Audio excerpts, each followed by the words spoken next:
Hello guys, இன்றைக்கி என்ன வீடியோன்னு பார்த்தீங்கன்னா ஒரு ரசம் வைக்க போகிறோம். சிம்பிளான ரசம் தான். தக்காளி புளி ஃபஸ்ட்டு வேக வச்சு அதுக்கு நல்லா கரைச்சி அந்த தக்காளியையும் புளியையும் நல்லா அந்த சக்கையெல்லாம் எடுத்துடணும்.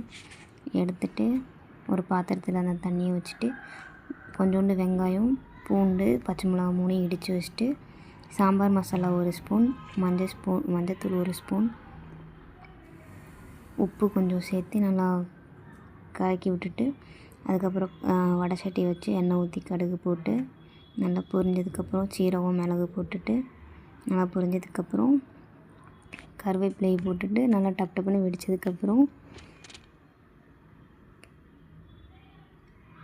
அந்த கரைச்சி வச்சுருந்த புளி தண்ணியை தூக்கி ஊற்றிட வேண்டியதான். அப்புறம் லாஸ்ட்டாக டேஸ்ட்டு பார்த்துட்டு லைட்டாக உப்பு பத்தலைன்னா உப்பு போட்டுக்கோங்க. போட்டு லாஸ்ட்டாக கொத்தமல்லி தூவி விட்டுட்டு நல்லா கொதித்ததுக்கப்புறம் கொத்தமல்லியை தூவி விட்டுட்டு ஆஃப் பண்ணிடுங்க. ஆஃப் பண்ணால் சிம்பிளான டேஸ்டியான ரசம் ரெடி. இந்த ரசத்தை ட்ரை பண்ணிவிட்டு எப்படி இருக்குன்னு கமெண்ட்டில் சொல்லுங்கள்.